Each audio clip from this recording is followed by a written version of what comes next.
সুপ্রিয় চিকিৎসকবৃন্দ, কেমন আছেন সবাই? আশা করছি সকলেই ভালো আছেন, সুস্থ আছেন। যদিও গতকাল রেসিডেন্সি মার্চ 2022 সেশনের রেজাল্টের পর অনেকেই কিছুটা বিষণ্ণ, কারণ প্রায় 10,400-রও অধিক পরীক্ষার্থী অংশগ্রহণ করেছিলেন। তার মধ্যে বরাবরের মতোই 1000 জন হয়তোবা বিভিন্ন ফ্যাকাল্টিতে চান্স পেয়েছেন, কিন্তু বাকিরা চান্স পাননি। একই সাথে অনেকেই আছেন যারা এবার পরীক্ষায় বসতে পারেননি, পরবর্তীবার বসবেন, বা বিভিন্ন জটিলতার কারণে তাদের পরীক্ষাটা ভালো হয়নি। কিন্তু জীবন তো থেমে থাকে না, তো আমাদেরকে অবশ্যই পরিশ্রম করতে হবে, এবং কিভাবে সেই পরিশ্রমটা করলে আমরা সফল হতে পারবো সেই গল্পগুলো নিয়ে আমাদের আজকের আয়োজন মিট দ্য স্টার। আর এখানে স্টার হিসেবে যে দুজন আছেন তারা ইতোমধ্যেই তাদের কৃতিত্বের স্বাক্ষর রেখেছেন। গতকালের প্রেসিডেন্সি পরীক্ষাতে যেমন তারা সফল হয়েছেন, পাশাপাশি এফসিপিএস পার্ট 1 পরীক্ষাতেও কিন্তু তারা উত্তীর্ণ হয়েছেন। সুতরাং তাদের কাছ থেকে আমাদের অনেক কিছুরই জানা, এবং আমরা জানি স্টার বা তারকা আমরা কাকে বলি, যে আমাদের দিকভ্রান্ত সময়ে সঠিক দিক নির্দেশনা দিতে পারেন। তো আমাদের সাথে যে দুজন অতিথি আছেন তারা তেমনই দুজন মানুষ। তাহলে চলুন আজকে আমি বেশি বকবক না করে চলে যাই আমাদের প্রথম স্পিকারের কাছে, আমাদের খুব কাছের ডাক্তার সোহাগ ভাইয়া। তো ভাইয়া, আপনি কি শুনতে পাচ্ছেন?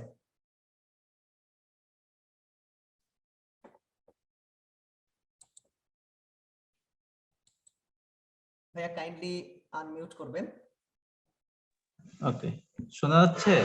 ভাইয়া আমরা আপনাকে শুনতে পাচ্ছি। হ্যাঁ ভাইয়া, তো প্রথমে আপনাকে অসংখ্য অভিনন্দন যে আপনি কৃতিত্বের স্বাক্ষর রেখেছেন। আমি যদি আপনার সাকসেস স্টোরিটা একটু সংক্ষেপে বলি, তাহলে আপনি ডিপ্লোমাতে ডিকার্ডে রিকমেন্ডেড ছিলেন, এরপর এফসিপিএস পার্ট 1 পরীক্ষায় আপনি উত্তীর্ণ হয়েছেন, এবং সবশেষ last but not the least, গতকাল রেসিডেন্সি পরীক্ষায় আপনি গ্যাস্ট্রোএন্টারোলজিতে বিএসএমএমতে রিকমেন্ডেড হয়েছেন।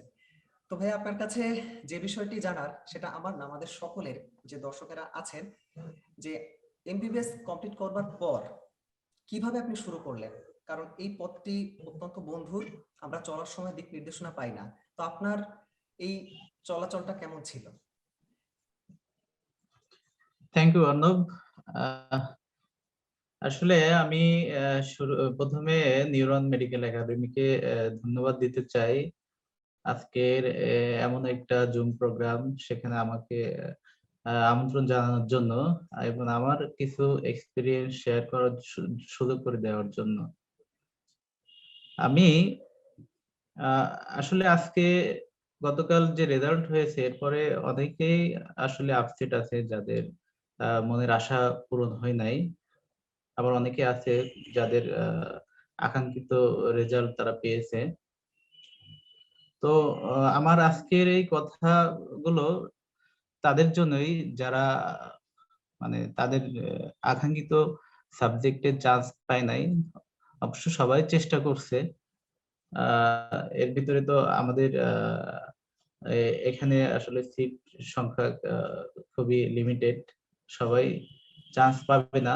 তারপরে চেষ্টা সবাই চালিয়ে যাচ্ছে, এবং যারা চেষ্টা করবে তারা সামনে অবশ্যই সফলতা লাভ করবে। তো আমি আমার এমবিবিএস শেষ হওয়ার পর থেকে আমার আজকের এই পর্যন্ত যে পথ চলা, সেগুলো আমি একটু সবাইকে তুলে ধরতে চাই। আসলে আমার এই পর্যন্ত পথ চলাটা খুব সহজ ছিল না, একটু ডিফারেন্ট ছিল অন্যদের তুলনায়, এবং কিছুটা স্ট্রাগল আমাকে করতে হয়েছে। কিছুটা পার্সোনাল বিষয়, তো এগুলো শেয়ার করলে হয়তো অনেকে কিছুটা অনুপ্রাণিত হবেন, কারণ অনেকেরই এরকম সমস্যা থাকে। তো প্রথমে আমি যেটা বলতে চাই, আমি আসলে এমবিবিএস লাইফে এভারেজ স্টুডেন্ট ছিলাম, হয়তো ফার্স্ট প্রপ সেকেন্ড প্রপ মোটামুটি একটা ভালো রেজাল্ট করছিলাম। কিন্তু হঠাৎ করে ফাইনাল প্রপে প্রিপারেশন ভালো হওয়া সত্ত্বেও আমি হয়তো প্রথমবারে পাশে উত্তীর্ণ হতে পারি নাই। প্রথমে সাপ্লি খাই, তারপর থেকে খুবই আপসেট ছিলাম যে আসলে নিজের কনফিডেন্সটা আমি নিজেই হারাই ফেলাই, যে আমাকে দিয়ে আসলে হলো না কেন এটা। তো তারপরে যখন আমার সাপ্লিমেন্টারি পরীক্ষা ডেট আসে, তার 2 দিন আগে একটা আনএক্সপেক্টেড ঘটনা ঘটে যায়। আমার আব্বার লাং ক্যান্সার ধরা পড়ে 2 দিন আগে, সাপ্লিমেন্টারি সাপ্লিমেন্টারি পরীক্ষা 2 দিন আগে। তখন আসলে আমি খুব নিরুপায় হয়ে যায় যে আসলে কি করব, আমি পরীক্ষা দিব, আমার আব্বার চিকিৎসার জন্য আমি দৌড়াদৌড়ি করব। তো তখন আমার মেডিকেলের এক অ্যাসোসিয়েট প্রফেসর ছিলেন, উনি পালমোনোলজিস্ট। তো স্যারকে দেখাই, স্যারই আমাকে সাহস দেয়, স্যার সব গাইডলাইন আমাকে দেয়। এবং স্যারের কথা মতো আমি হয়তো পরীক্ষাটা অ্যাটেন্ড করেই আর কি, রিটেন পরীক্ষা অ্যাটেন্ড করে আমি আবার চিকিৎসার জন্য ঢাকা চলে যাই। তারপরে প্রথম কেমোসাইকেল দেওয়ার পরে আবার চলে আসি, এসে ভাইবা দিয়ে আবার চলে যাই। এরপরে হলো বিষয়টা হলো আমার বাবার চিকিৎসার জন্য আসলে ওই সময় আমি সবকিছু করছি নিজেই, হয়তো ফাইনাল পরীক্ষা দিয়েছি এর ভিতরে নিজেই। ওই সময় মেডিকেল অ্যাডমিশন টেস্ট কোচিং করেছি, অনেকগুলো টিউশনি করেছি, করে হয়তো বাবার জন্য চিকিৎসা যতটুকু সম্ভব করেছি। বাকিটা আমার কিছু ক্লোজ ফ্রেন্ড ছিল, তাদের কাছ থেকে আমি কিছুটা সহায়তা পেয়েছি, কিন্তু তাদের কাছ থেকে কিছু আমি ঋণ করে আমার বাবার চিকিৎসা ওই সময় চালাইছি। এরপরে যাই হোক, ইন্টার্ন পিরিয়ড এভাবে শেষ করলাম। ইতিমধ্যে আসলে আমি অনেক মানে ঋণগ্রস্ত হয়ে গেছিলাম। তারপরে এমবিবিএস শেষ করার পরে, ইন্টার শেষ করার পরে আমি আসলে আবার পড়াশোনার দিকে এবং কর্মজীবনে ফিরে আসি। এরপরে একটা কর্পোরেট হসপিটাল, আমি যশোরের ছেলে, যশোরেই থাকি এবং যশোর ইবনে সিনাতে আমি ওখানে আইসিইউতে চাকরি নেই।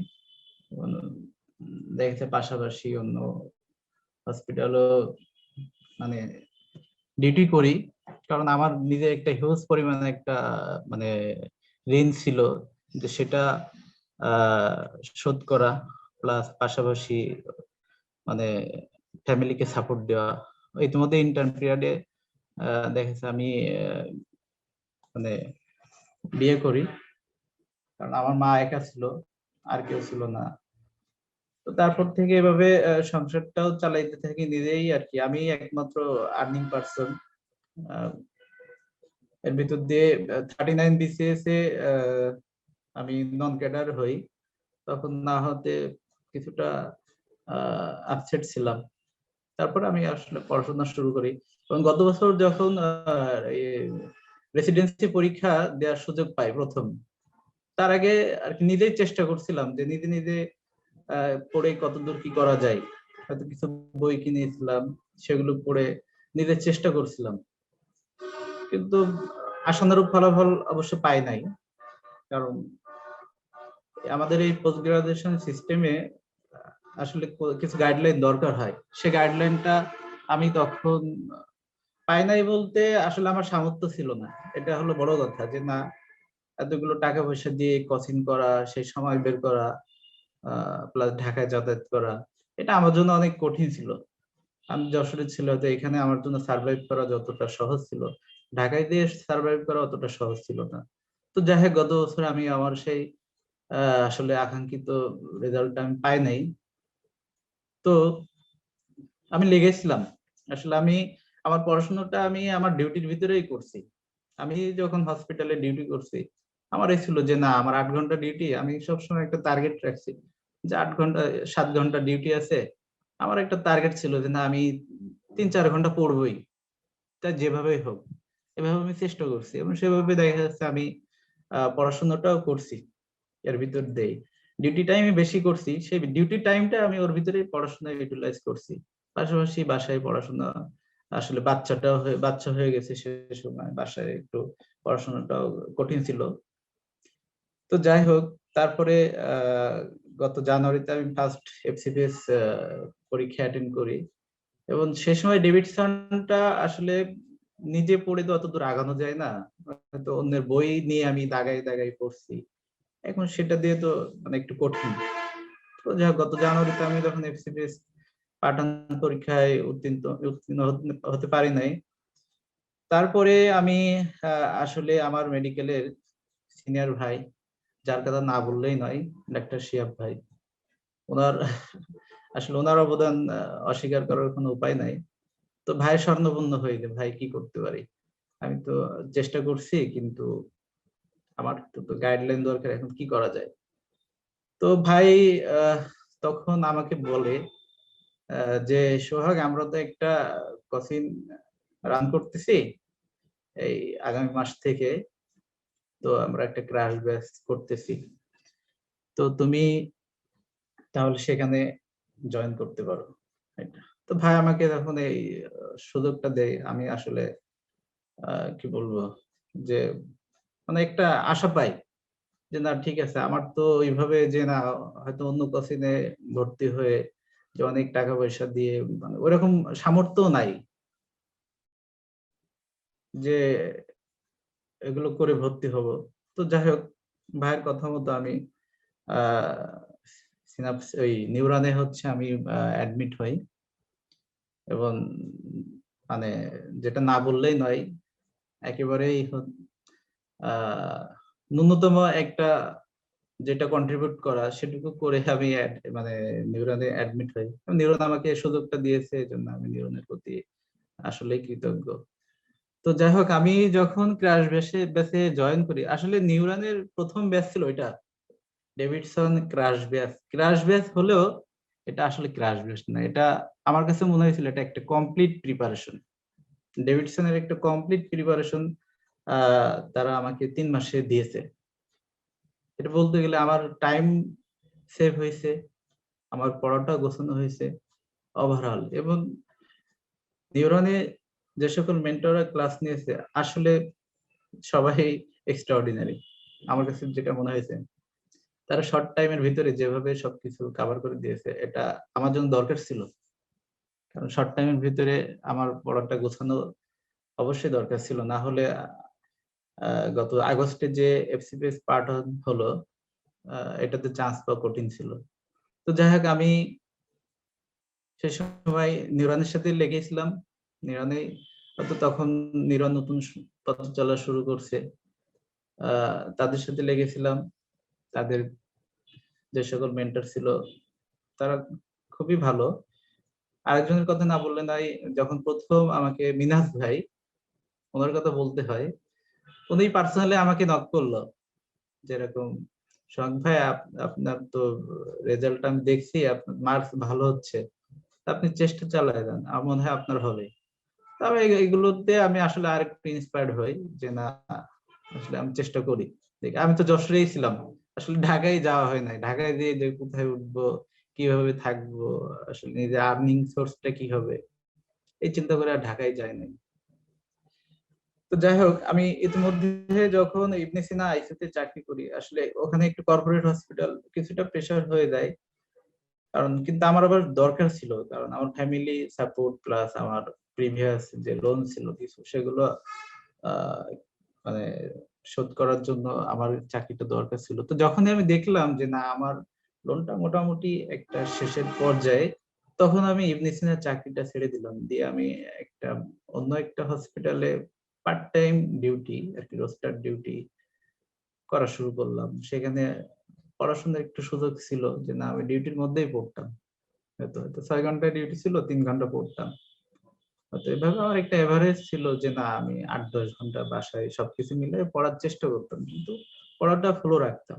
তো এটা তো যাই হোক আহ এফসিপিএস প্রিপারেশন চলাকালীন তার আগেই যখন ডিপ্লোমা পরীক্ষা হলো, তো তখন আমি ডিকার্ট পরীক্ষায় অংশগ্রহণ করি এবং আল্লাহর রহমতে আমি তখন ডিকার্টে চান্স পাই। তো এটাই ছিল আমার প্রথম কোনো সফলতা একাডেমিক। তো ডিক্যাটে চান্স পাওয়ার পরে আসলে আমার কনফিডেন্স লেভেলটা চলে আসে। তো তারপরে যখন পার্টন পরীক্ষা হয় তখন হচ্ছে আহ, আমি পার্টন এফসিবিএস পার্টন মেডিসিনে আগস্টে আমি উত্তীর্ণ হই। তো এরপরে হলো 42 বিসিএস। 42 বিসিএস না হতে 42 বিসিএস হয়তো ভাই ভাই উত্তীর্ণ হয়ে অপেক্ষমান থাকায় তখন কিছুটা আপসেট হয়ে যায় যে আসলে আমার এখন কি করণীয়। কারণ 2টা বিসিএস এ নন ক্যাডার হওয়া এটা আসলেই কষ্টকর। তো যাই হোক সবকিছুর মাঝে কিছুটা ভালো দিক তো থাকে, আল্লাহ হয়তো বা আমাদের জন্য হয়তো আমার জন্য এটাই ঠিক করে রাখছেন। হয়তো 42 বিসিএস না হতে আমি আরো সিরিয়াস হয়ে যাই যে না আমাকে তাহলে রেসিডেন্সি ভালো করে দিতে হবে। হয়তো 42 বিসিএস হলে আমার এফসিপিএস পাঠান ছিল হয়তো রেসিডেন্সিটা অতটা সিরিয়াস ভাবে নাও নিতে পারতাম।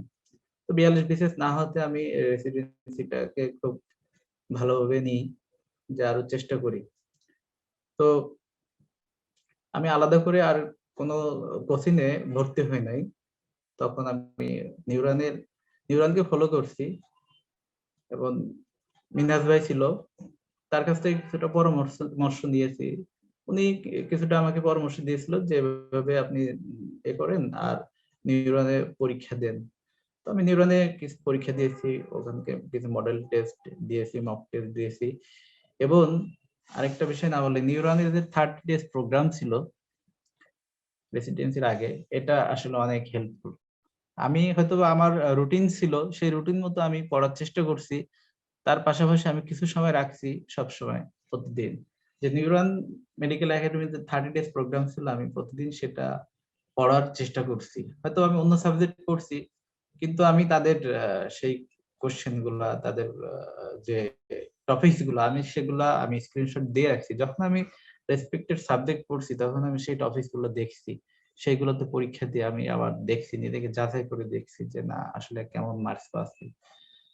তো যাই হোক, আমি সেটা আসলেই খুব হেল্পফুল ছিল, কারণ 30 ডেজ প্রোগ্রাম এটা হচ্ছে নিউরনের যে সকল মেন্টর ছিলেন, ওনারা কিছু কিছু টপিক ভাগ করে নিয়েছিলেন, এবং আমি দেখতাম যে ওনারা প্রতিদিন খুব টাইমলি সেগুলা হচ্ছে আপলোড দিতে, এবং টাইমলি সেগুলা মানে ফিডব্যাক নিতেন। এটা আমার কাছে খুব মানে পজিটিভ মনে হয়েছে, কারণ এখানে সবাই সুযোগ পেয়েছে, যারা নিউরনে অ্যাডমিট হয়ে নাই তারাও এটা সুযোগ পেয়েছে। এটা তো অবশ্যই আমাদের জন্য, মানে আমাদের জন্য, আমার জন্য বা আদার্স অন্যদের জন্য খুবই আহ উপকার হয়েছে যেটা। এর জন্য নিউরনকে অবশ্যই সাধুবাদ জানাই, এ ধরনের প্রোগ্রাম যাতে ভবিষ্যতেও রাখে, কারণ সবাই তো আসলে অ্যাডমিট হতে পারে না, বা প্রতি বছর তো মানে অ্যাডমিট হওয়া কঠিন।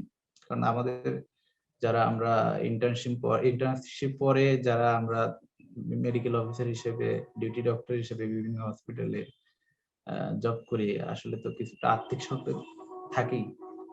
এটা বিশেষ করে আমার পার্সপেক্টিভ, মানে আমার ক্ষেত্রে যেটা হয়েছিল সেটা আমি বললাম। তো যাই হোক, তারপরে আরেকটা বিষয়, আরেকজনের কথা না বললেই নাই, অর্ণব। তার বিষয়টা আসলে সে অনেক হেল্পফুল। এটা শুধুমাত্র যে নিউরন থেকে তা না, যখন 42 বিসিএস হয় তখন তার কাছ থেকে অনেক সাপোর্ট, মানে শুধু আমি না, অনেকেই পেয়েছে। এটা আমাদের মনে হয় 42 বিসিএস যারা দিয়েছে সবাই এটা জানে যে অর্ণব কতটা হেল্পফুল ছিল। সে শুধু নিজের জন্য না, তার পরীক্ষা হওয়ার পরেও সে অন্যদের জন্য যেভাবে সহায়তা করছে, আসলে আনবিলিভেবল। এরকম মানুষ পাওয়া আসলে খুব কঠিন। অর্ণবকে অসংখ্য ধন্যবাদ। এটা ও তারপরে এখন লাস্ট মক টেস্ট হওয়ার পরে আর কি, লাস্ট 2 সপ্তাহ আসলে আমি একটু সবকিছু থেকে একটু ডিটাচ থাকার চেষ্টা করছি। কেননা আমার প্রিপারেশনটা যখন শেষের দিকে যায়, মানে একবার মোটামুটি শেষ হয়েছে এরকম, তখন আমি লাস্টে আসলে 2 সপ্তাহ সময় পাই। সেই 2 সপ্তাহ আমি প্রপার ইউজ করি। এর ভিতরে আমি আহ নিউরন মেডিকেল একাডেমির শিহাব ভাই শিহাব ভাই একটা মানে পোস্টে উনি বলেছিলেন যে আসলে রেসিডেন্সিতে সফলতা লাভ করতে হলে কিছু বিষয় এক্সট্রা কেয়ার দেওয়া দরকার, তার ভিতরে অ্যানাটমি। কারণ ভাই বলছিলেন যে সবার আসলে প্রিপারেশন অন্যগুলোতে থাকে, কম বেশি সবারই থাকে, তবে অ্যানাটমিতে যারা এক্সট্রা ভালো করতে পারে তাদের জন্য চান্স পাওয়া সহজ, এবং ভালো সাবজেক্ট, ভালো ইনস্টিটিউশন চান্স পাওয়া সহজ হয়ে যায়। তো আমি আসলে তখন অ্যানাটমিটার দিকে খুব বেশি আমি ফোকাস করি। আর ডেভিডসনটা আমি তখন নিউরন মেডিকেল একাডেমির ক্র্যাশ ব্যাচে ছিলাম, আসলে ডেভিডসনটা আমার খুব ভালো পড়া ছিল তখন। তারা যেভাবে পড়াইছে, যেভাবে আমার বইগুলো দাগিয়ে দিয়েছে, এটা আমাকে নতুন করে আর রেসিডেন্সির জন্য প্রিপারেশন নেওয়া লাগে নাই। এবং আমি আর ওইদিকে আর অত প্রিপারেশন নেইও নাই, জাস্ট একবার মানে এ করছি যে পরীক্ষার আগে একবার ডেভিডসনটা দেখবো এরকম। তো তো লাস্টে যাই হোক, আরেকটা হচ্ছে, আমি যখন পরীক্ষার আগে প্রিপারেশন নিয়েছি ডেভিডসনের, তো আমি গত বছর রেসিডেন্সির আগে শিহাব ভাই আমাদেরকে ওই সময় উনি 50 টপিকস দিয়েছিলেন ডেভিডসনের 50 বক্স। সেই 50 বক্স আমি আসলে সংগ্রহ করে রাখি, মানে স্ক্রিনশট দিয়ে রাখি আমি।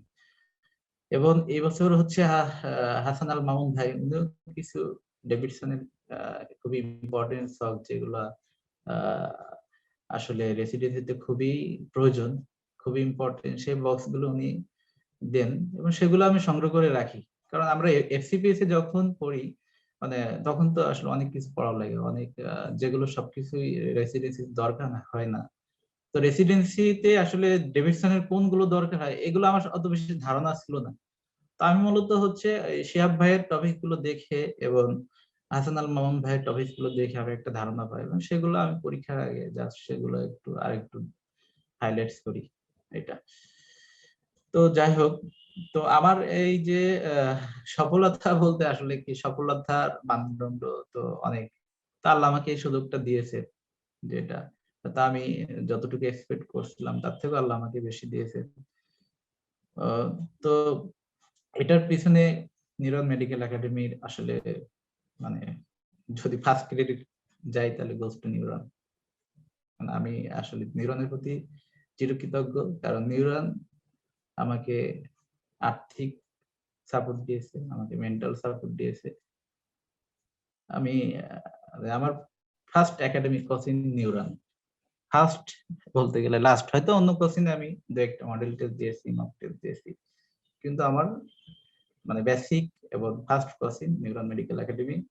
তারা নতুন গত বছরই নতুন শুরু করেছে, তারপরে যেভাবে সফলতা লাভ করেছে এবং যেভাবে তারা এফোর্ট দিচ্ছেন, আমার মনে হয় নিউরন মেডিকেল একাডেমির সামনে আরো ভালো করবে।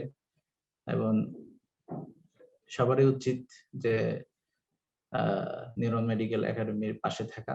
এবং নিউরন মেডিকেল একাডেমির কাছেও আমার চাওয়া যে আপনারা গত বছর যেভাবে আমাদেরকে সাপোর্ট দিয়েছেন, শুধু নিউরন মেডিকেল একাডেমিতে ভর্তিকৃত স্টুডেন্টের জন্যই না, যারা অন্যান্য কোচিং সেন্টারেও ছিল তাদেরকেও আপনারা যে সুবিধাগুলো দিয়েছেন এগুলো অব্যাহত রাখবেন। আমার মনে হয় এগুলো রাখলে সুবিধাটা হয় বিভিন্ন হয়তো অন্যান্য কোচিং সেন্টার যারা আছে তারাও অনেক ভালো ডিরেকশন পায়। কিছু কিছু কোচিং এ তো আসলে ইউনিক কিছু থাকে, তো নিউরনের তেমন কিছু ইউনিক বিষয় আছে যেগুলো আমাদের জন্য অনেক হেল্পফুল হয়েছে এটা। তো এগুলোই মূলত আমার বলার ছিল। তো আর বিশেষ কিছু এখন বলার নাই। তো আমাদের আরো এক ভাই আছেন, উনি ওনার কিছু কথা শেয়ার করুক। আমি আসলে এই ধরনের প্রোগ্রামে, এই ধরনের জুম প্রোগ্রামে বা এই ধরনের কোনো কোচিং প্রোগ্রামে এখন মানে এবারই প্রথম আসলে আমার এরকম এক্সপেরিয়েন্স শেয়ার করা হয় নাই। আর সবসময় আমি আসলে একটু চুপচাপই থাকতাম, হয়তো কোচিং করতাম, ক্লাস করতাম, পরীক্ষা দিতাম, কিন্তু অতটা ওভার মানে এক্সপোজ কম ছিলাম। এটা বিষয় হলো যে এক্সপোজ কম ছিলাম, হয়তো কোচিং এর ভাইরা অনেক আমার সাথে যোগাযোগ করার চেষ্টা করছে, আমাকে খোঁজ খবর নিয়েছে, তো পার্সোনালি নিয়েছে, আমিও তাদের কাছ থেকে পার্সোনালি একটু যতটুকু সম্ভব মানে পরামর্শ নিয়েছি। তো যাই হোক, নিউরনের মেন্টর যারা আছেন তারা খুবই আন্তরিক এবং এ ধরনের আন্তরিকতা তাদের কাছ থেকে সামনে আমাদের পরবর্তীতে যারা বিভিন্ন কোর্সে আসবেন, রেসিডেন্সি, এফসিডিএস, পাটনে, তারা পাবেন এই আশা করি। এবং নিউরন মেডিকেল একাডেমির উত্তরোত্তর উন্নতি কামনা করি। এই বলে আমি আমার কথা এখানে শেষ করছি। ধন্যবাদ নিউরন মেডিকেল একাডেমি, ধন্যবাদ অর্ণব। অসংখ্য ধন্যবাদ ভাইয়াকে। তো আমি ভাইয়ার সম্পর্কে কিছু কথা বলতে চাই।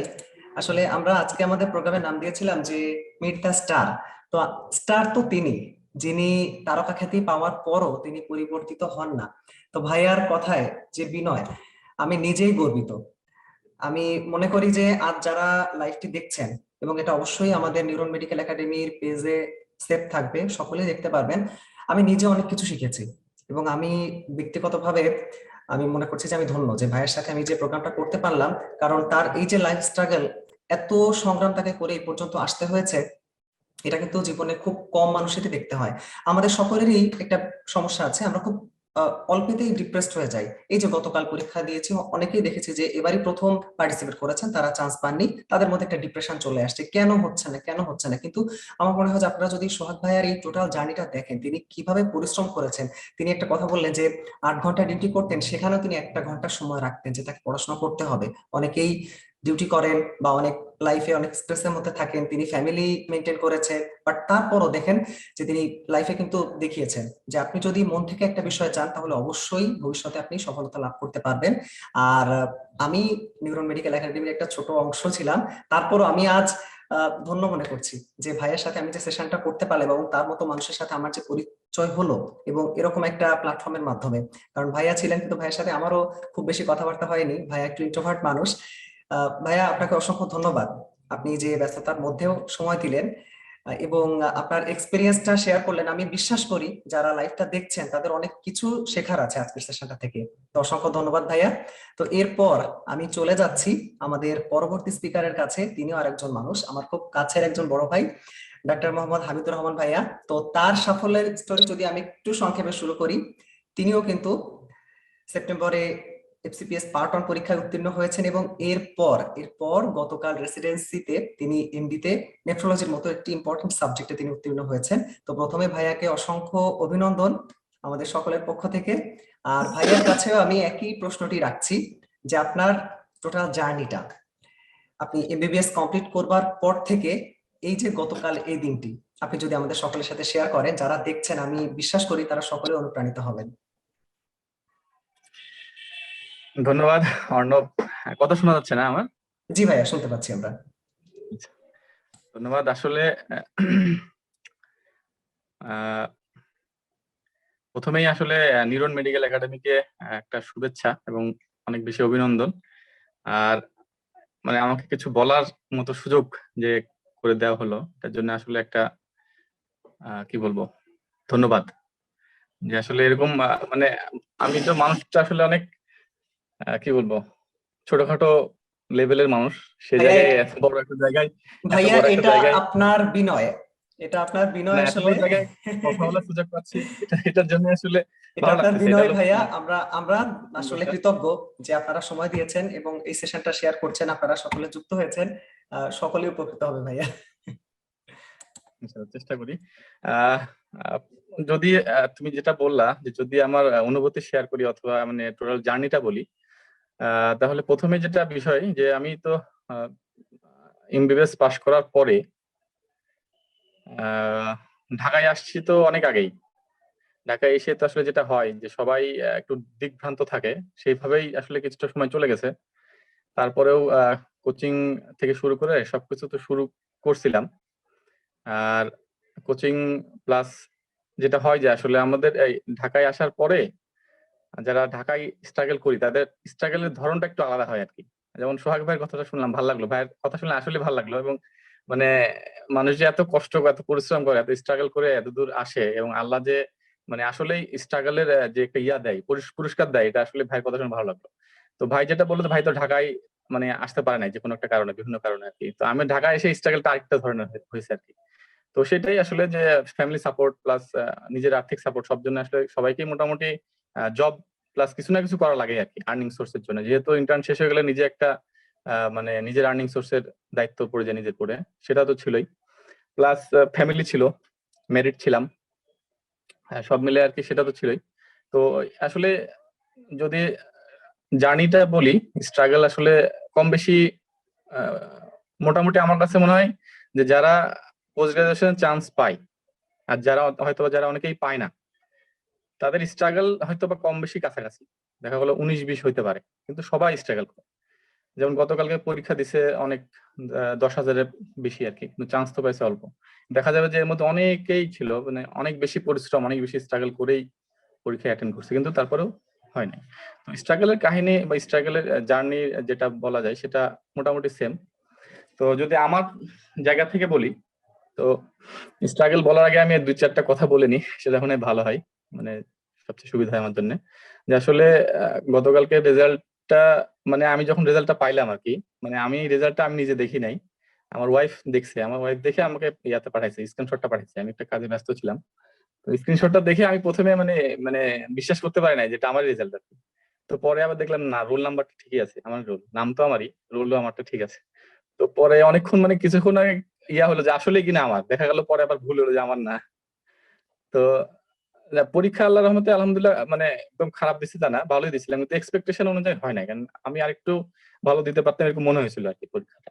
তো তারপরে চান্স হয়েছে, এর জন্য মানে প্রথমেই আমি মানে আল্লাহর কাছে মানে অশেষ কৃতজ্ঞতা ওই সময় জানাইছি, এখনো বলতেছি সবার সামনে যেহেতু সুযোগ পাইলাম, যে প্রথমেই আসলে আল্লাহর প্রতি কৃতজ্ঞতা। কারণ হচ্ছে যে চান্সটা আমার কাছে মনে হচ্ছে যে আমি যতটুকু না চেষ্টা করছি, আমি যতটুকু না যোগ্য ছিলাম, তার চেয়ে আসলে বেশি পেয়েছি। কারণ আমি চান্সটা ঢাকা মেডিকেলের মতো একটা জায়গায় পাইলাম। নেফ্রোলজি অনেক মানে চ্যালেঞ্জিং সাবজেক্ট ছিল, অনেক বেশি কম্পিটিশন ছিল।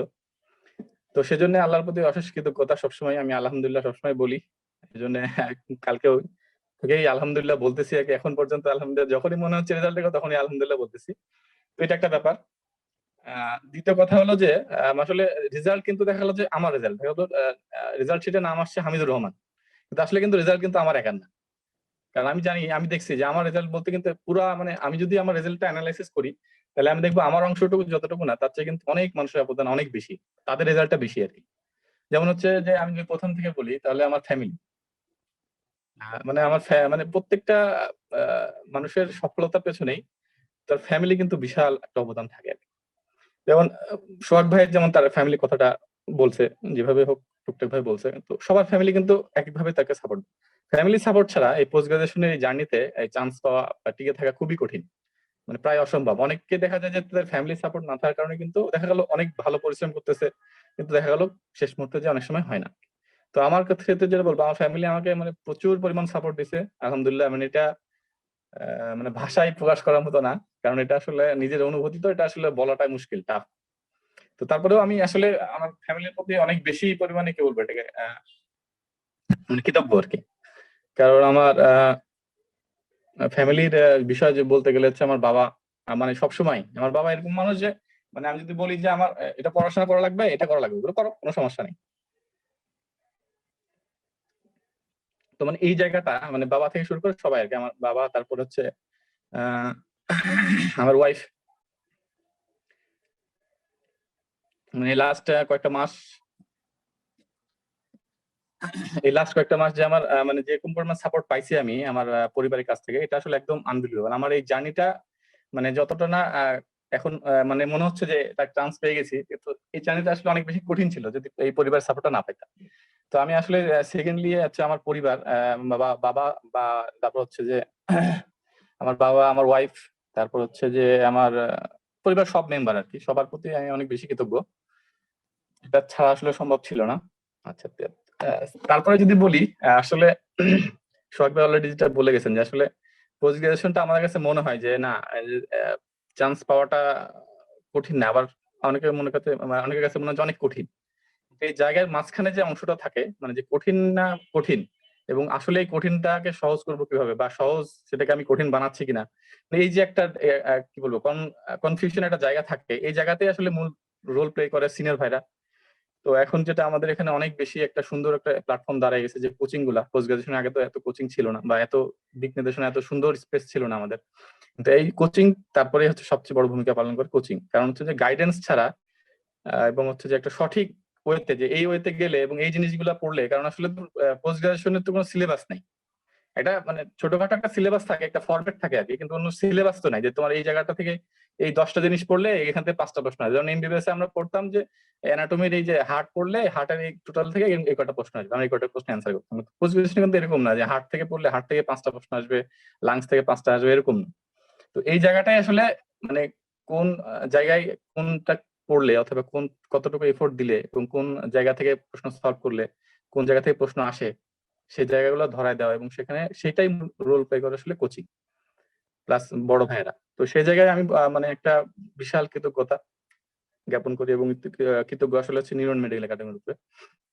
আমি তো ঢাকায় আসার পর থেকে মানে আসলে বলতে গেলে মানে ওইরকম কোনো সিনিয়র বড় ভাইয়ের মানে গাইডেন্স পাই নাই, যে আসলে হয়তো আমার নিজের গাফিলতি ছিল, আমি হয়তো কারো কাছে ওইভাবে যাইতে পারি না বা যাই নাই, কিন্তু তারপরে কিন্তু আমি আসলে ওইভাবে একদম যে সুন্দরভাবে এই গাইডেন্স, এই পথে যাও, এটাই করো, হ্যাঁ, সেটা হয় না কিন্তু।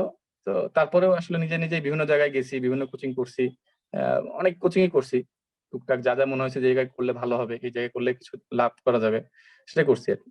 কিন্তু তারপরে একটা মানে টোটাল যে হ্যাঁ আমাকে এই জায়গা থেকে এতটুকু পড়তে হবে, এই জায়গা থেকে এতটুকু নিতে হবে, তারপরে আমি মানে কিছু একটা ভালো কিছু আশা করবো, এটা কিন্তু আমি মানে অনেক পরে বুঝতে পারছি আর কি। নিজের লার্নিং নিজে অনেক পরে বুঝতে পারছি আর কি। তো সে জায়গা থেকে বলবো যে আর আরেকটা বিষয় ছিল আমার স্ট্রাগল, যদি বলি আমি বেশিক্ষণ বলবো, নিজের কথা বলাটা আসলে বেশি জরুরি না। তো আমার স্ট্রাগল যেহেতু অর্ণব বললে, একটু জাস্ট শেয়ার করা যে আসলে মানে শেয়ার করা এই জন্যই যে যদি কেউ অনুপ্রাণিত হন বা কেউ যদি মনে করেন যে না আসলেই আমার লাইফে স্ট্রাগল আছে, আমি তারপরে এখান থেকে উত্তীর্ণ হতে পারবো, এই ভাইয়ের মতোই আর কি, এই জন্য বলা আর কি। সেটা হলো যে আমার স্ট্রাগলের মতো হলো যে আমি আসলে মানে 2018 সালে ঢাকা আসার পরে 2019 সাল 18 সাল 19 সালটা পুরোটাই আমি মোটামুটি বেশ ভালো পরিমাণে অসুস্থ ছিলাম আর কি। আমার অ্যাবডোমিনাল টিবি ডায়াগনোসিস হয়েছিল আর কি। তো অ্যাবডোমিনাল টিবির কোর্স, অ্যান্টি কোর্স শেষ, মানে অ্যান্টি টিবির কোর্স শেষ করলাম। তার মধ্যে পড়াশোনা করলাম, একবার রেসিডেন্সি দিছিলাম ওর মধ্যেও। তো আলহামদুলিল্লাহ ওটা থেকে মোটামুটি সুস্থ হইলাম। এরপরে হচ্ছে যে কোভিড এর সময় আমি কোভিডে ডিউটি করতাম, তো কোভিড পজিটিভ হলো। ওটা নিয়ে একটা ভালো একটা সময় আমি ভুগলাম। তো এরকম ভাবে বিভিন্ন স্ট্রাগল বলতে গেলে আমার মূলত একটা বড় একটা সময় গেছে এর মধ্যে। আমি মোটামুটি একটা ভালো টাইম অসুস্থ ছিলাম আর কি।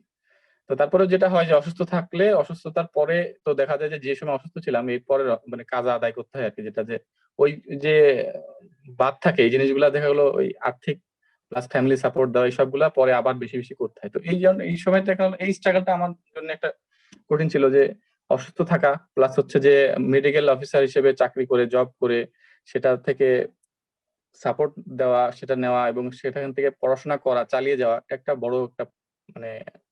তারপরে হচ্ছে আরেকটা ব্যাপার ছিল যে ইয়েটা পাওয়া, যে সঠিক গাইডেন্সটা সেটা ছিল না। তো সব মিলে যাক আল্লাহর রহমতে মোটামুটি যখন সবকিছু থেকে বের হলাম, এবং গত বছর আমি যেটা করলাম যে গত বছর 2020 সালে প্রথম যে এফসিপিএস টা হয় আর কি। 2020 সালে এফসিপিএস এর পরে মাঝখানে তো একটা এফসিপিএস হয় নাই, 2020 এর জুলাই একটা হয় নাই আর কি। তো 2020 এর জানুয়ারিতে প্রথম আমি এফসিপিএস পরীক্ষায় অ্যাপিয়ার করছিলাম। তার আগে আমি এফসিপিএস দিই নাই, মানে আমি সঠিক গাইডেন্স এর অভাবে আমি এফসিপিএস টা তার আগে অ্যাটেন্ডই করি নাই। পড়াশোনায় মানে এফসিপিএস কেন্দ্রিক পড়াশোনাই করি নাই আমি তার আগে। তো 2020 এর জানুয়ারিতে এফসিপিএস দিয়ে আমি বুঝতে পারলাম যে আসলে এফসিপিএস টা কত বেশি জরুরি, এবং এফসিপিএস এর মানে এই ওয়েতে পড়াশোনা করাটা যে কত বেশি জরুরি মেডিসিনের জন্য, বিশেষ করে আমি বলবো এটা আসলে তখন আমি একদম উপলব্ধি করতে পারলাম। তারপরে হচ্ছে আল্লাহর রহমতে তখন থেকে আমি একদম ডেভিডসন কেন্দ্রিক পড়াশোনা প্লাস এফসিপিএস কেন্দ্রিক পড়াশোনা শুরু করলাম। তো সেটা করে জানুয়ারিতে, এবার এই বছরের জানুয়ারিতে মোটামুটি আমি আমার পক্ষ থেকে সর্বোচ্চ চেষ্টা করছিলাম। তো তারপরে আল্লাহ লেখে রাখে নাই, কিন্তু তারপরে এই সেপ্টেম্বরে মোটামুটি ওই জানুয়ারি প্লাস এই যে সেপ্টেম্বর এই পর্যন্ত আমি একদম পার্ট 1 কেন্দ্রিক পড়াশোনা একদম চালু রাখছিলাম। তো যাই হোক আল্লাহ কবুল করছিলেন, আবার কবুল করে আসলে পাশ করলাম পার্ট 1টা। তো তারপর যেটা হয়, যখন পার্ট 1 পাস করলাম, এদিকে আবার হচ্ছে যে সোহাগ ভাইয়ের মতো অবস্থা যে 42 বিসিএস এর রেজাল্ট দিলো, নন ক্যাডার আসলো আর কি। তো একটু মন খারাপ হলো যে আমাদের তো পার্ট 1 এর রেজাল্ট আর হচ্ছে মানে এই 42 এর রেজাল্ট মানে 3 দিনের গ্যাপ ছিল মনে হয়, যদি মনে পড়ে আমার। তো প্রথমটা ভালো লাগলো, যেহেতু অনেকদিন চেষ্টা করার পরে পোস্ট গ্রাজুয়েশন একটা পার্ট 1 এর চান্স পাইলাম। এটা খুবই ভালো একটা ফিলিংস ছিল আমার জন্য, মানে এটা খুবই ভালো একটা ফিলিংস ছিল। তারপরে 42টা হলো না, যাক এটা আমি খুব বেশি হয় না, যে আল্লাহ হয়তো এর মধ্যে ভালো রাখছে, এটাই আমার কাছে এটাই ছিল যে মানে মানুষ হিসেবে তো মন খারাপ থাকবেই, মানুষ হিসেবে একটু হতাশা থাকবে, এটাই স্বাভাবিক। তারপরে আমি এটাই মনে করতাম যে আল্লাহ এর মধ্যে ভালো রাখছেন অবশ্যই, কারণ হচ্ছে যে রিজিকের মালিক আল্লাহ, আমি এটা সবসময় মনে করি। তো রিজিক যেহেতু আল্লাহ বিসিএস এ রাখে না, তার মানে হয়তো অবশ্যই কোনো না কোনো ভালো কিছু আমার জন্য আছে অবশ্যই। আর না হলে পার্ট 1 যেহেতু হয়েছিল, তো ওই জন্য একটা ছিল যে কিছু না হলে অন্তত পার্ট 1 এর ট্রেনিং শুরু করে দেবে, এরকম একটা প্ল্যান ছিল। তো যাই হোক যেটা বলতে চাচ্ছিলাম যে স্ট্রাগলের ব্যাপারে আর কি, যে স্ট্রাগল আসলে কম বেশি, যেটা বললাম যে কম বেশি সবারই থাকবে। আমি এখন আমার স্ট্রাগলের কথা বলে অনেক কিছু বললাম, কিন্তু দেখা যাবে যে আমার স্ট্রাগল তো সবার সেম হবে না, কিন্তু অলমোস্ট দেখা যাবে যে স্ট্রাগল কারণ সবার লাইফে আছে। কারণ আমাদের এই মেডিকেল এমবিবিএস 5 বছর পড়াশোনা করার পর এমনিতে বয়স যায় বেড়ে। অন্যান্য জায়গায় যারা হচ্ছে 4 বছরে 3 বছরে শেষ করে, আমরা শেষ করি হচ্ছে 5 বছরে 6 বছরে, 5 বছর না 1 বছর ইন্টার্নশিপ, 6 বছর শেষ করে আসে, এমনিতেই তো আমাদের বয়স বেড়ে যায় অন্যান্য দেশে। তারপরে আবার এসে এখন চাকরি করতে হবে, তারপরে আবার হচ্ছে পোস্ট গ্রাজুয়েশন করতে হবে, তারপরে আবার বিয়ে করতে হবে, তারপরে বাচ্চা কাচ্চা হলে তো সেটাও দেখাশোনা করতে হবে, তারপর শ্বশুর বাড়ি, তারপর নিজের বাড়ি, তারপরে আত্মীয় স্বজন, মানে এসব মিলিয়ে আসলে এটাই তো একটা স্ট্রাগল। এছাড়া তো আরো স্ট্রাগল এত কিছু অ্যাড হওয়ার দরকারই নাই, এই স্ট্রাগল সামলাইতেই তো অবস্থা খারাপ। আচ্ছা, তো এরপরে তো আরো মানে দেখা যায় অনেক মানুষ এর চেয়ে অনেক বেশি স্ট্রাগল থাকে, এর প্লাস আরো কিছু থাকে আর কি। এটা তো আছে প্লাস থাকে, যেমন সোহাগ ভাইয়ের ঘটনা আমরা শুনলাম, মানে এটা আমার কাছে খুবই ইয়া লাগলো সোহাগ ভাইটা। তো সে জায়গায় বলবো স্ট্রাগল থাকবেই, স্ট্রাগল নিয়েই চলতে হবে। আর এই যে স্ট্রাগল না যদি নিতে পারি আমরা, তাহলে যে আমার কাছে যেটা মনে হয় যে আমরা যে পোস্ট গ্রাজুয়েশন এন্ট্রান্স পরীক্ষা, এটা তো এন্ট্রান্স, এটা তো পোস্ট গ্রাজুয়েশন এন্ডিং পরীক্ষা না, এটা এন্ট্রান্স পরীক্ষা। তাহলে যদি এখন স্ট্রাগল যদি অ্যাডাপ্ট করতে না পারি, আমরা চেষ্টা না করি, শুরু না করি স্ট্রাগল অ্যাডাপ্ট করা, তাহলে তো আসলে এন্ডিং করাটা তো মুশকিল হয়ে যাবে।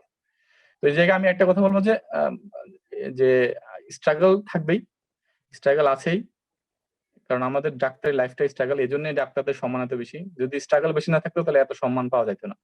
আমার কাছে যেটা মনে হয় যে আমরা সবসময় বলি যে আমাদেরকে মানে আমাদের যতই বলি না কেন, বাংলাদেশের পরিস্থিতি যতই খারাপ হোক ডাক্তারদের, তারপরেও কিন্তু ডাক্তারদের এখন অনেক সম্মান। আমার কাছে মনে হয় অন্যান্য অনেক প্রফেশন হচ্ছে ডাক্তারদের সম্মান অনেক বেশি। কিছু মানুষের ক্ষেত্রে আলাদা, কিছু ব্যতিক্রম আছে, কিন্তু এমনিতে অনেক বেশি। তো এত সম্মান যদি আমরা আর্নিং করি, এত সম্মান পাই, এত হালাল ওয়েতে এত সম্মান পাই, তাহলে অবশ্যই সেখানে স্ট্রাগল বেশি থাকবে, এটাই স্বাভাবিক। যেখানে কষ্ট মানে সাফল্য যত বেশি, সেখানে কষ্ট তত বেশি করতে হবে। সে জায়গায় বলবো যে স্ট্রাগল নিয়ে আমি একটু বেশি কথা বলতেছি, সেটা হলো যে স্ট্রাগল থাকবেই, আবার হতাশাও থাকবে। স্ট্রাগল করার পরেও যখন আমরা পাবো না সেই জিনিসটা, তখন হতাশা থাকবে। তো এই দুটার মধ্যে অবশ্যই আমাদের ব্যালেন্স করতে হবে, কারণ একটা জিনিসই মনে রাখতে হবে যে আল্লাহ আমার জন্য যেটা বেস্ট সেটাই রাখবেন। আমি যতই চাই না কেন, আমি চাইলেই যে আমি পাবো এটা না, আর আমি সেটা পাচ্ছি না তার মানে সেটা আমার জন্য ভালো না, এটা মাথায় রাখতে হবে। আমার কাছে মনে হয় এটাই সবচেয়ে বড় বড় যেমন আমি গতকালকে পরীক্ষা দিয়ে আসার পথে আমার খালি একটাই মনে হচ্ছিল যে যদি আমি চান্স না পাই, কারণ মানে আমার কাছে আমি এই বছর জানুয়ারি থেকে এই যে গতকাল পর্যন্ত আল্লাহর রহমতে মোটামুটি কন্টিনিউয়াসলি পড়াশোনার চেষ্টা করছি। মানে পড়াশোনার পেছনে লেগেছিলাম, গত বছর থেকেই শুরু করছি, তারপরে এই বছরটা একদম মোটামুটি পড়াশোনার পেছনে লেগেছি। তো একটাই মনে হচ্ছিল চান্স না পেলে আসলে কষ্ট লাগবে, এটা স্বাভাবিক। তারপরে একটা কথা মনে হচ্ছিল যে চান্স যদি না পাই, তার মানে আল্লাহ অবশ্যই এর মধ্যে ভালো রাখছে, যে হয়তো আমার চান্স পাওয়াটা ভালো হবে। এটা বারবার মনে হচ্ছিল যে হ্যাঁ চান্স পাইনি পাইনি ঠিক আছে, পাইনি, আল্লাহ রাখে নাই, কষ্ট থাকবেই। তো সবার জন্য এটাই কথা যে আমার চান্স হয়েছে আলহামদুলিল্লাহ। তো এটা যার হয় নাই তার জন্য মনে রাখতে হবে যে এটা তার জন্য অবশ্যই কোনো না কোনো একটা হয়তো গ্যাপ আছে, আল্লাহ সেটা চাচ্ছে যে সেই গ্যাপটা পূরণ হয়েছে, সেই জায়গাটা আসবে। অথবা তার জন্য হয়তো ওই প্লেসটা ভালো না, অন্য কোনো প্লেস অপেক্ষা করছে, ভালো কিছু অবশ্যই অপেক্ষা করছে। কারণ আমি কিছুক্ষণ আগে দেখলাম যে মানে অর্ণব একটা সুন্দর পোস্ট ছিল যে মানে পরীক্ষা কিন্তু ওই যে এটা শেষ হলো, এবার যে সামনের 3-4 তারিখে একটা পরীক্ষা আছে, 3-4-5, আবার কিন্তু মার্চে পরীক্ষা আছে, আবার জুলাই পরীক্ষা, আবার নভেম্বরে পরীক্ষা, মানে পরীক্ষা কিন্তু শেষ নেই। অতএব হতাশার কিছু নেই। আর যে দেখা গেল যে যেমন আমি একটা কথা যদি বলি যে আমরা যে চান্স পেয়ে গেলাম, আমরা কিন্তু আর সামনে বছর নাই। অর্ণবরা চান্স পেয়ে গেছে, অর্ণবরা কিন্তু আর নাই। তার মানে কিন্তু সামনে কিন্তু মানে এই জায়গাগুলো ওপেন, তাহলে এই জায়গাগুলো এই ক্যান্ডিডেট আর নাই, তাহলে এখন নতুন জায়গায়, তাহলে নতুন সুযোগ, সবার জন্য সেম সুযোগ। তো সেই জায়গায় আমি বলবো যে অবশ্যই স্ট্রাগল থাকবেই, হতাশা থাকবেই, কিন্তু এই জায়গাটা আমাদের ওভারকাম করতে হবে। এখানে মানে নিজেকে ছোট মনে করার, নিজেকে মানে কি বলবো, এখানে ক্ষুদ্র মনে করার, নিজের দিয়ে কিছুই হবে না এটা মনে করার কিছুই নাই। কারণ আল্লাহ সবাইকেই স্পেশাল কিছু দিয়েই পাঠায়, সেটা আছে, কিন্তু হয়তোবা সেটা একটু সময় লাগতেছে, সেটা একটু মানে এখনো না, পরে, অথবা ভালো কোনো জায়গায় এরকম। এখন তো ডিগ্রির অভাব নেই আল্লাহর রহমতে, এখন আর হচ্ছে আমাদের প্রত্যেকটা কোচিং এই বিশেষ করে নিউরোনে মানে প্রত্যেকটা ডিগ্রির জন্য এখন কিন্তু সুন্দর ব্যবস্থা করতেছে। আমরা চেষ্টা করা হচ্ছে যে প্রত্যেকটা জায়গায় যেন মানুষ ভালো কিছু করতে পারে, প্রত্যেকটা অপরচুনিটি, যেমন ডিপ্লোমা একটা ভালো অপরচুনিটি, এফসিবিএস আছে, রেসিডেন্সি আছে, এমআরসিপি আছে, কত পরীক্ষা আছে। তো এই জায়গায় সবাইকে আমি এটাই বলবো যে সবাই আল্লাহর উপর ভরসা রাখেন, সৃষ্টিকর্তার উপর ভরসা রাখেন, ইনশাল্লাহ ভালো কিছু হবে, একটু ধৈর্য ধরতে হবে, এই আর কি। আর অনেক কিছু বললাম, সর্বশেষ যে কথাটা নিউরন মেডিকেল একাডেমি সম্বন্ধে যেটা বলবো, যে আমি তো পার্ট 1 এর এই জানুয়ারিতেই পার্ট 1 দেওয়ার পর থেকে হচ্ছে যে নিউরন মেডিকেল একাডেমিতে জুলাইয়ের যে মানে সেপ্টেম্বর যে পরীক্ষাটা হলো, এটার জন্য আমি কোচিং করছিলাম।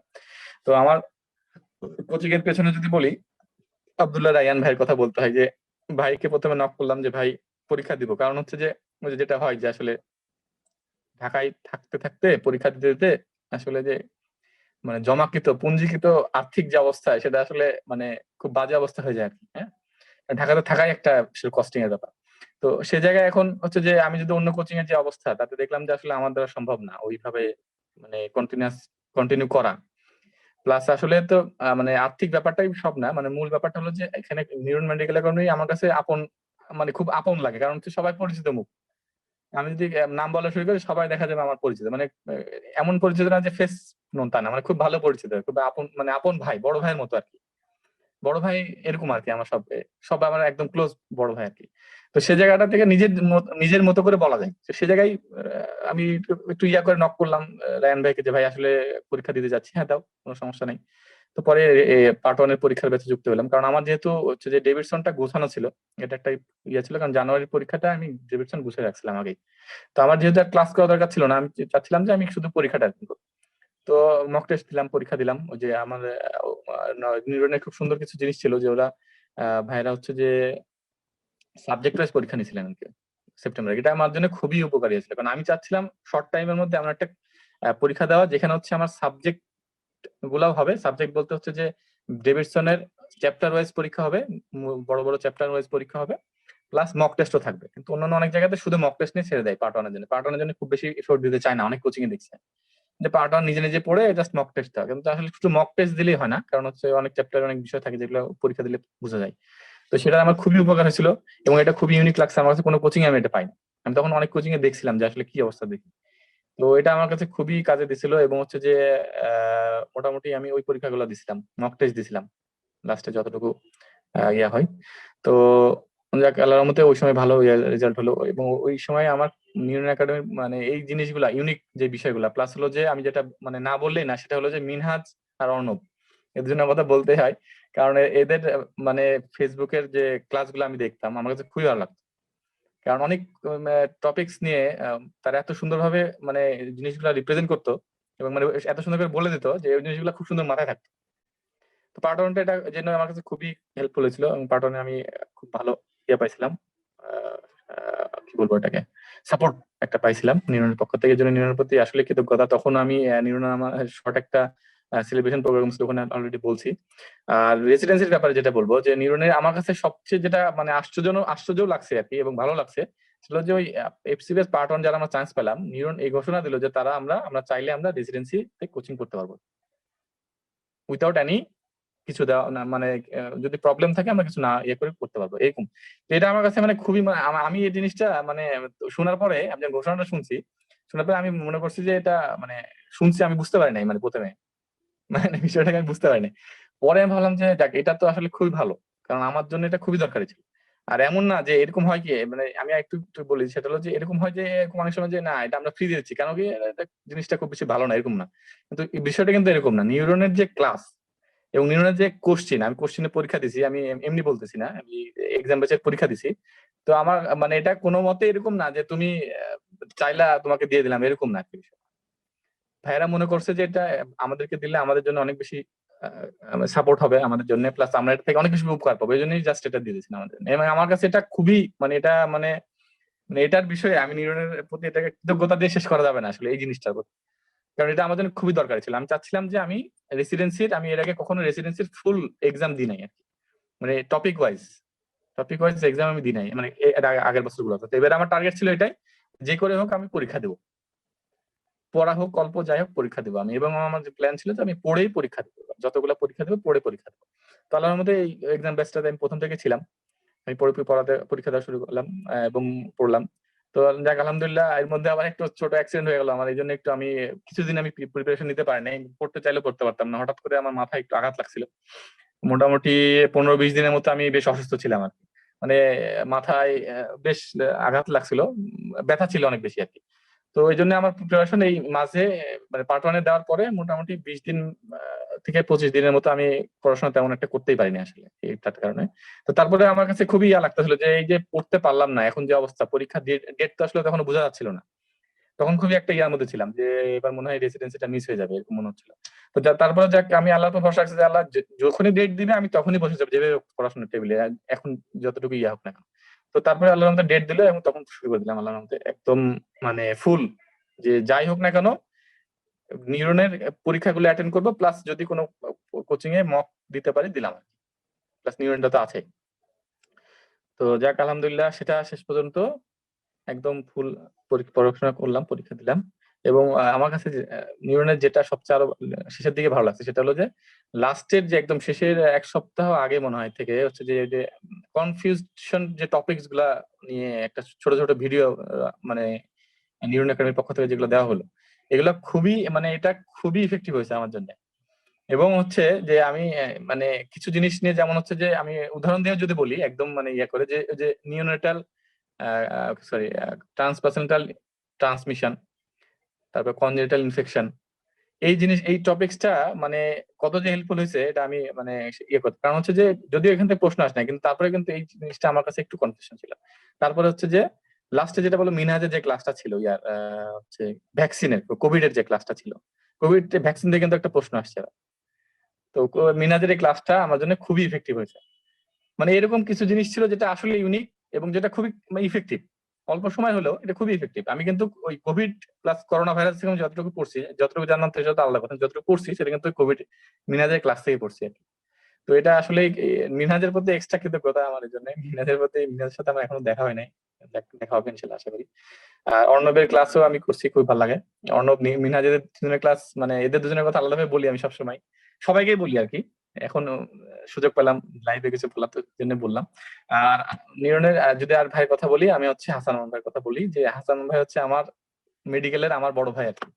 আমার মেডিকেলে আমার বড় ভাই, ভাই যখন মেডিকেলে ছিল তখন ভাইয়ের সাথে আমার ভালো সম্পর্ক ছিল। ভাইয়ের সাথে মানে মানে একদম আপন বড় ভাইয়ের মতো ভাই সবসময় আমাকে ইয়ে করে, কি বলবো, স্নেহ করে আর কি, সাপোর্ট দেয়। তো সে জায়গায় ভাইয়ের কথা তো বলতেই হয়। ভাই তো সবসময় পজিটিভ বলে যে চেষ্টা করলে হবে ইনশাল্লাহ এটা। সেকেন্ডলি হচ্ছে উল্লাস ভাই, উল্লাস ভাইয়ের কথা অবশ্যই বলবো, কারণ উল্লাস ভাই হচ্ছে যে আমার মেডিকেলের আমার একদম ক্লোজ বড় ভাই আর কি। উল্লাস ভাইয়ের কাছে আমার সবচেয়ে ইয়ারটা ছিল, আমি একটু কনফিউজ ছিলাম যে আসলে আমি গত কয়েকবারই রেসিডেন্সিতে হচ্ছে নেফ্রোলজিতেই মানে প্রিপারেশন মানে ইয়ে করছিলাম, পরীক্ষা দিচ্ছিলাম। তো আমি একটু ছিলাম যে আসলে এবার তো ওই যে মাঝে কিছুদিন গ্যাপ গেল, পড়তে পারলাম না মাথায় আঘাত পাওয়ার কারণে, তো একটু ছিলাম যে আসলে পারবো কিনা নেফ্রোলজিতে, কারণ নেফ্রোলজিতে যে পরিমাণ কম্পিটিশন হয় আমি জানি। তো আমি গত বছরগুলোতে পাই না, একটা ভয় কাজ করতেছিল যে আসলে নেফ্রোলজিতে পাবো কিনা, কারণ পড়াশোনা তো সবাই করতেছে, ঘুমায় পড়াশোনা করতেছে, এবং যে পরিমাণ কম্পিটিশন। তো তারপরে ভাইয়ের সাথে কথা বললাম, তো ভাই আমার কাছে একটা জিনিস লাগছে, ভাই লাস্টে মানে অনেকক্ষণ কথা বলার পর ভাই শেষে একটা বলতেছে তুমি নেফ্রোলজিতে দাও, কোনো সমস্যা নেই। তো ভাইকে তারা বললাম ভাই চয়েস ইনস্টিটিউট বলতেছে তুমি বিএসসিএম এর 1 নম্বর 2 নম্বর ডিএমসি 3 নম্বরে নিগডু দাও, আমি সেভাবে দিছি। তো যাই হোক, এই জন্য উল্লাস ভাইয়ের প্রতি একটা আলাদা ইয়া, যে ভাই ওই সময় যদি মানে একটা সাহস না দিত, আমি হয়তো বা সাবজেক্ট নিয়ে অনেক আরো বেশি কনফিউজ হতাম। আমি ফর্ম ফিল আপ করছি শেষের দিকে, খুব বেশি দিন সময় ছিল না। তো ভাইয়ের ওইটা খুবই একটা মানে আমার জন্য খুবই একটা ইয়া করছে, যে ভাই মানে ভাই যে আমার উপর বিশ্বাস রাখছে, এটাই আমার কাছে ভালো লাগছে, যে মনে মনে সম্ভব। তো এই আর কি নিউরন একাডেমির আর সবার মানে যদি একটা ইয়া বলে, যেটা প্রথমে বললাম যে আসলে আমার কাছে একটা আপন জায়গা আর কি। এই জন্য আসলে বলতে গেলে অনেক কথা বলা হয়। তো এটাই আর কি। আর আমার সাকসেসের পেছনে আমি এর পাশাপাশি হচ্ছে আমার একটা আমাদের বড় ভাই, উনার কিছু সাজেশন, উনার কিছু টপিকস ছিল, উনার সিলেক্টেড কিছু টপিকস ছিল, ওইটা আমি খুব ফলো করছি, ওই শিট গুলো আমি ফলো করছি। এবং ওটার থেকে সুবিধা হচ্ছে আমার পড়াশোনাটা খুব গোছানো হয়েছে, কারণ আমার ডেভিডসন পড়া ছিল পার্ট 1 এর জন্য, ওইটা একটা ছিল। প্লাস হচ্ছে আমি পার্ট 1 এর জন্য হচ্ছে যে বেসিক যেগুলো লাগে আমাদের ফিজিওলজি, ফার্মাকোলজি, তারপরে অন্য সাবজেক্ট গুলা, মাইক্রো, ওইটা আলাদাভাবে পড়া ছিল। কিন্তু ওই জিনিসগুলো তো আসলে পার্ট 1 এর মতো, পার্ট 1 এ যেরকম লাগে রেসিডেন্সি তো একটু আলাদা লাগে। তো সেটা আবার ওই ভাইয়ের কাছে খুব সুন্দর গোছানো আছে। তো ওই ভাইয়ের প্রতি আমি একটা কৃতজ্ঞ, ভাইয়ের কাছ থেকে অনেক ভালো একটা সাপোর্ট পাইছি। তো এই আর কি জার্নিটা, আলহামদুলিল্লাহ আল্লাহ কবুল করছেন, এই যে 2021 সালের রেসিডেন্সিটা এই জন্যই হয়েছে। এটাই আর কি। একটাই ভালো লাগতেছে যে রেসিডেন্সি পরীক্ষা দেওয়া লাগবে না, এন্ট্রান্স পরীক্ষা। সেপ্টেম্বরে পার্ট 1 হওয়ার পর একটাই মনে হয়েছে যে 3 দিন আর পরীক্ষা দেওয়া লাগতেছে না, এটাই সবচেয়ে ভালো লাগছিল। এখন মনে হচ্ছে যে এই যে প্রেশার, মানে পার্ট 1 এরটা আমার কাছে তারপরে কম মনে হয়েছে, কারণ পার্ট 1 এ 3 দিন দেওয়া যায়, সাবজেক্ট ভাগ থাকে, তারপর একটা রিভাইজ দিয়ে যাওয়া যায়, কিন্তু এটাতে একদিনে সব পড়া লাগছে। আমি তো মোটামুটি পরীক্ষার আগের দিন মানে এত বেশি ইয়া হয়েছে যে মাথা রাত্রেবেলা কিছু পড়তে পারছিলাম না, এমন একটা অবস্থা হয়েছে, মানে প্রেশারে মাথা, পড়াশোনা করার কারণে মাথা একদম আর কিছু নিতেই পারতেছি না, নতুন কিছু মানে আবার রিভাইজ দিব, ওটা রিভাইজ দিতে পারছি না, পরে ভাবছি বাদ, ঘুমাই যাই। ওই আর কি। তো এটাই আর কি ভালো লাগতেছে যে মানে এই পরীক্ষাগুলো আর দেওয়া লাগবে না, এই আর কি। এটাই। সর্বোপরি হচ্ছে যে ধন্যবাদ, আবার ধন্যবাদ দিচ্ছি নিউরন একাডেমিকে, যে কিছু বলার জন্য বলছিলাম, আমি বেশি বলে ফেলছি আর কি, সময় বেশি নিয়ে ফেলছি, সরি। না না, কোনো সময় বেশি ধন্যবাদ। নেননি ভাইয়া, আমরা অনেক কিছু শিখেছি। এবং শুধু আমি কেন, আমরা সবাই ধন্যবাদ। শিখছি ভাইয়া। ধন্যবাদ। আর আসলে আহ অর্ণব যেটা বললো যে অনেকে এবার, এটা আমি এখনো কারোর সাথে ফেস হয় না, যে এবার প্রথমবার পরীক্ষা দিয়ে একটু হতাশ না হয়ে, আসলে প্রথমবারে অনেকের হয়, আবার একটা বড় অংশের প্রথমবারে হয় না, কারণ যে অনেক কিছু ব্যাপার থাকে তো। আর এটা তো আসলে এখন অনেক কম্পিটিশন অনেক বেশি। তো এই আর কি। আর নিউরো একাডেমির সাথে থাকলে আশা করি ইউনিক জিনিসগুলাতে অনেক বেশি উপকার হয়।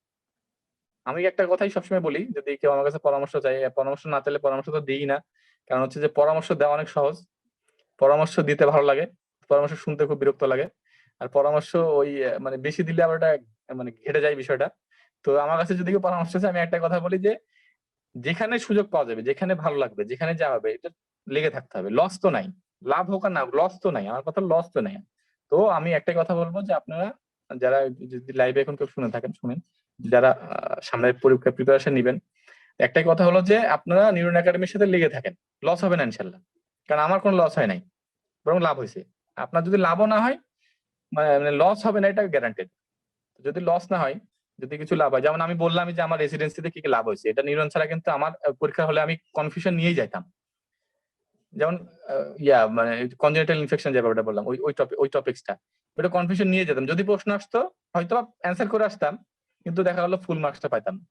এটাই। তো এই জায়গায় বলবো যে এরকম ছোট ছোট ব্যাপার আছে, এরকম অনেকগুলা পয়েন্ট চলে আসবে, যেটা হচ্ছে যে আপনারা নিউরন একাডেমির সাথে থাকবেন, আমি আছি ইনশাল্লাহ। যারা মানে যেখানেই থাকেন, যে হয়তো বা অনেকের অনেক জায়গায় ইনভলভমেন্ট থাকতে পারে, অনেক কিছু থাকতে পারে, তারপরেও একটা সময়, একটা মানে স্থান, একটা জায়গা হচ্ছে নিউরন একাডেমির সাথে রাখবেন। আর আমি অনেক কিছু বলে ফেললাম, ধন্যবাদ। আসলে শুক্রিয়া, আল্লাহর কাছে অনেক বেশি কৃতজ্ঞতা, সবার কাছে কৃতজ্ঞতা। এই বলে কথা শেষ করছি। ধন্যবাদ। আসসালামু আলাইকুম। ওয়ালাইকুম আসসালাম। ভাইয়াকে অসংখ্য ধন্যবাদ। আমি হামিদ ভাইয়াকে অসংখ্য ধন্যবাদ জানাচ্ছি, এবং ভাইয়া কিছু কিছু অসাধারণ কথা বলেছেন। যেমন স্ট্রাগল নিয়ে ভাইয়া বললেন যে আমাদের চিকিৎসকদের এই পেশাতে স্ট্রাগল অনেক বেশি বলেই কিন্তু আমাদের সম্মানটা অনেক বেশি। এটা আমার মনে হচ্ছে আজকের অত্যন্ত মূল্যবান একটি কথা। আমরা যদি এই বিষয়টি মাথায় রাখি, তাহলে আজ যারা ডিপ্রেশনে আছেন বা স্ট্রাগল করছেন, আমার মনে হয় যে আজ সোহাগ ভাইয়া এবং হামিদ ভাইয়া যুক্ত হয়েছিলেন, তাদের দুজনের স্ট্রাগল কিছুটা ভিন্ন হলেও আপনাদের অনেক কিছু শেখার আছে। যে আমরা সকলেই যে বিষয়টা ফেস করি, প্রত্যেকের জীবনে কোনো না কোনো সমস্যা আছে, কিন্তু সমস্যা ছাড়া কিন্তু আমরা এন্ট্রান্স পরীক্ষায় উত্তীর্ণ হতে পারবো না। আর ভাইয়া আরো একটা কথা বলেন হামিদ ভাই, আমার খুব ভালো লাগলো যে কোর্সটা আপনাদের বাইরে থেকে যতটা মনে হচ্ছে যে চান্স পাওয়ার পরই আসলে খুব শান্তি, বিষয়টা কিন্তু একদমই ওরকম না। চান্স পাওয়ার পরও কিন্তু আপনাকে অনেক স্ট্রাগল আছে। সো আপনি যদি সেই স্ট্রাগলটা ফেস করতে চান, অবশ্যই কিন্তু আপনাকে চান্স পাওয়ার সেই স্ট্রাগলটা পার করে আসতে হবে। তো এই ছিল আজকের সেশন। আমি আবারও অসংখ্য ধন্যবাদ জানাচ্ছি হামিদ ভাইয়াকে এবং সোহাগ ভাইয়াকে। তারা নিজেরা অনেক ব্যস্ত, কারণ চান্স পাওয়ার পর আসলে পরিবারকে সময় দিতে হয়, কারণ তারা দুজনেই বললেন পরিবারের একটি অনেক বড় ভূমিকা থাকে চান্স পাওয়ার পিছনে। তো পরিবারকে সময় দেওয়া বা আত্মীয় স্বজন সকলের সাথে এই সময়টা কাটানো, এটা খুব গুরুত্বপূর্ণ একটা বিষয়। তো তার মধ্যেও তারা যে আমাদেরকে সময় দিলেন, এবং হামিদ ভাইয়ার কথা আরেকটু বিশেষভাবে বলবো যে ভাইয়া গতকালও আমাদের সাথে দেখা করেছেন, আমাদের অফিসে এসেছিলেন, এজন্য ভাইয়ার প্রতি বিশেষ কৃতজ্ঞতা। আর সোহাগ ভাইয়ের সাথে অবশ্যই সামনে দেখা হবে, ভাইয়া একটু দূরে থাকেন বলে, ভাইয়া আমার এলাকার মানুষ, এজন্য ভাইয়া গতদিন আসতে পারেননি। তো ভাইয়ার কাছে রিকোয়েস্ট, এবং আমি বিশ্বাস করি পরবর্তীতে খুব তাড়াতাড়ি ভাইয়াদের সাথে দেখা হচ্ছে। আর আজকের সেশন আর দীর্ঘায়িত করছি না।